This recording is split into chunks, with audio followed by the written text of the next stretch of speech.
G'day men, Steve from Secret Men's Business. Today I'm going to do a little session based around cardio. I think it's a good time of the year that we should really think about the amount of energy we consume. Typically this time of year we consume way more than we normally would. We're going to lots of parties, probably drinking a little bit more than we normally do. So I thought a cardio session, it was going to happen anyway, but what better time than around the Christmas silly season. Now, the benefits of cardio are numerous. We should be doing it on a regular basis. I try and get about 3 sessions in a week in amongst everything else I do. But I am a fairly active person being a trainer. I have to do a lot of demonstrations and sometimes run alongside clients. So I'm naturally doing a lot on any given day. So it's probably not as important for me. Years ago when I was sitting at a desk, it was really important and I needed to do it at least 3 times a week. So you should try and consider that as well and integrate it into your training. What it does is it increases your heart rate and your breath rate. So your lung capacity and your ability for your heart to pump is increased and improved over time theoretically if we're healthy and we keep it up. It's a good way of burning energy quickly as well. When you do strength training, overall strength training will probably burn more calories, but it's over a longer period of time. This is a quick burn, so it pretty much burns the calories instantly with very little after effect. What else can I tell you about it? We should be looking at increasing the amount of time we do cardio to trying to get up to about 30, 40, even beyond 50 minutes. I'm going to go through a few exercises that I recommend you look at including, and I'll give you an idea of how to put them together. Now, one of the go-to exercises you'll see a lot of trainers use is the mountain climber. It's a good one because it's using your upper and lower body. Your upper body, you're holding a plank, so it's isometric strength work on the upper body, but you're pumping your legs really vigorously in the lower part, so that's where you're getting that cardio increase. I'll look at first the normal version of it, which is flat on the ground, and I'll give you an option for regressing if you have any difficulties and are improving it or progressing it, I should say. Yep. All right, so on the level surface, this is what a mountain climber should look like. You'll see different versions of it. This is the one I always prescribe and I recommend. Your shoulders over your wrists, and you start off in this position here. Now what I want you to focus on doing is keeping your knees close to the ground. You should be almost scraping the ground. If you're doing that when you're doing this exercise, you're going to be keeping your core switched on. If you bring your hips up and they're away from the ground, look, you're still going to get a good burn in terms of energy, but your core is less switched on and it's shifting the focus to the upper body. So I'll do it in a slow version and a faster version. If I slow it down, it's really core dominant and it's not really a cardio exercise, but when I start to pick it up, it's like running on the spot, my knees on the spot. That's where, in a short period of time, your breathing will start to increase and you'll really feel that in terms of cardio. Now, some people may have some issue with wrists. This is a little hack that I give to my clients. There's a couple of ladies that have some weaker wrists. And what it is when you get that full bend in the wrist there, it creates a bit of tension there and pain. So what you want to try and do is decrease that. So you want to raise the heel of the palm up and lower the top part of the hand. So what I do is I get them to roll up a mat or their towel, and that's a good way to sort of chop underneath the heel of the palm, and that decreases the angle.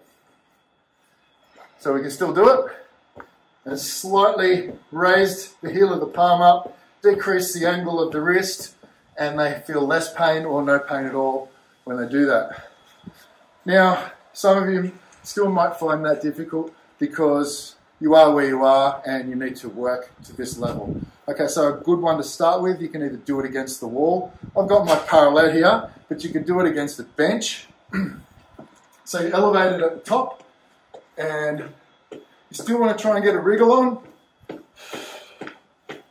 It'll still work, it just doesn't work as effectively, but it still works. Now, if you want to progress to the next level, what you want to do is increase the height of the feet in terms of your hands. So I've got my step here, but you could do this off a curb or a low ledge, or even a higher ledge if you really need it.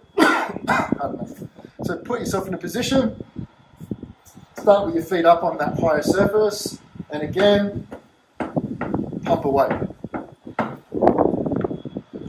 So that's 3 forms of the mountain climber. One exercise that I find is really effective for getting the heart rate up, excuse me. Okay, the next exercise we'll look at is jumping jacks. It's an old favourite for a lot of people. It's been around for a long time. The military use it. It's got to work, right? Okay, so I have to stand back so I can get in the picture. Starting with your feet together, you're going to use your hands, come up overhead, reach above, touch the fingertips at the top, and come back. Why do we go all the way up instead of just going there? Well, it's just that little bit more movement, gives you a chance to stretch out the shoulder and work it a little bit more. So this won't get the heart rate up as much as some exercises, but you'll feel it in about 10-15 seconds. A lot of my guys, when they first start the boot camps, and we start that, they're like, they roll their eyes when I say we're doing mountain climbers. Pardon me. But after 10-15 seconds of doing it, if you're doing it for a minute, you'll feel it. Now, some women that I train have some issues jumping. So what I do for them is I dial it down by getting them to do what I call a disco step. Stepping out, but still trying to go as quickly as you can to get the heart rate up.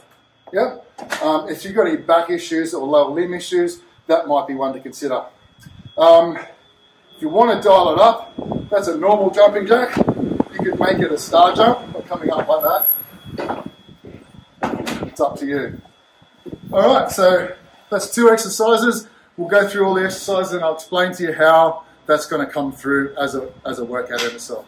Now, running climbers, one of the better exercises for body weight to get the heart rate up because you're using the lower body and the upper body. So we're going to do running on the spot, high knees, but we're going to add arms to it. So start with opposites, otherwise it gets confusing and you look like a muppet. So it's like that. Reaching your hands up nice and high, keeping your knees up high in line with your hips, and running on the spot. And that will certainly do the trick. Again, if you want to dial it down, just sort of march on the spot, but try and get a wriggle on as best you can, and try and get that full range of movement.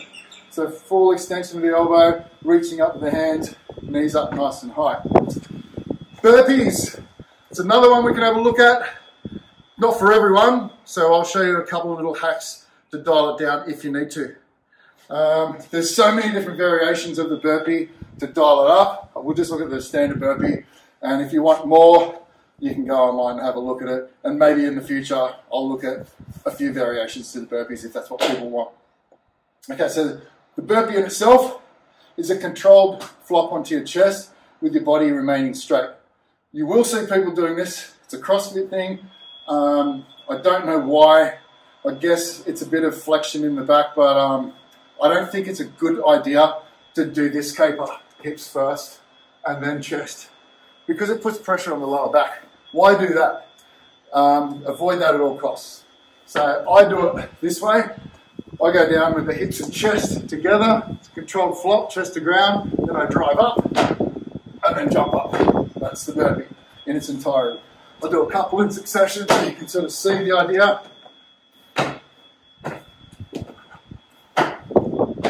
So that's the burpee. Well, let's have a look at a few things. Not everyone gets this part, the controlled flop. Not everyone gets that. It's an acquired thing. It takes a bit of time to get used to. If you want to, you can add like a push-up to it and come up, or you can just keep your arms straight. So it's a straight arm burpee. With both options, don't drop the hips. Keep your core locked on. There. If you want to do the controlled flop, chest and hips go down together. Now, a couple of clients of mine can't do any of that because of the jumping and a few difficulties with their niggles.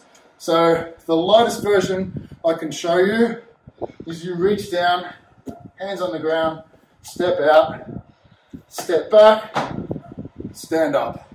Not as effective, but at least you're moving. One more exercise we'll have a look at, and then I'll explain how you can put it all together and make it a really good workout. The plank jack. I'll do it in a few different angles so you can see. So a normal plank, I start with my feet together. Again, my wrists under my shoulders, and I simply jump my feet out and back. And I've got to be mindful of not letting those hips sag, keeping them locked on, or relatively locked on, so that I'm not putting any pressure on the back. Let's look from behind so you can see the feet. How's that for a view? Yep, that's all right.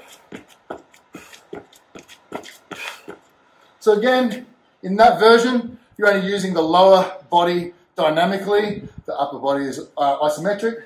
But let's have a look at dialing it up a bit. Let's do the hands and feet together. Hands and feet together, and then jump both of them out and back.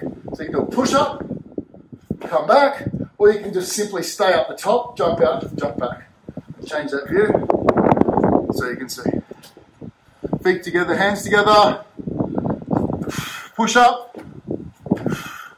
or keep your arms relatively straight. Cool. So they're the exercises I want you to have a go at. Decide which version of those exercises is good for you and right for you, and put them all together as a set. Depending on your fitness, look at 30 seconds for each exercise to a minute. Do them all in their entirety. Have a rest for 30 to 60 seconds. Go again for 4 to 6 sets. So you have the mountain climber, the jumping jack, running climbers, burpees, and plank jacks. Is that 5? Have I missed one? Plank jacks, burpees, missed one. Jump squats. Stand in the squat position, starting there. Jump up and land back in that squat. We looked at these when we did the legs, so that's just another one to add. I knew I had 6 exercises, I've neglected to do that one. Okay, so 6 exercises. If you do them for 30 seconds, that's 3 minutes. Have 30 seconds rest, 4 to 6 times. If you're fitter, aim for a minute. So it's pretty hectic. You'll burn a lot of calories, but it's really effective because it's not a long period of time, but it'll work. Have a crack at that. Leave some comments. Let us know how you go with it. This is the last segment I'm doing this side of Christmas. So Merry Christmas. Thanks for being involved with Secret Men's Business. Thanks for supporting us and following us, watching our clips and your feedback. Stay safe and have a wonderful Christmas. Make it the best one yet. 2020 sucked, so let's make up for it by having the best Christmas we can. See you in the new year.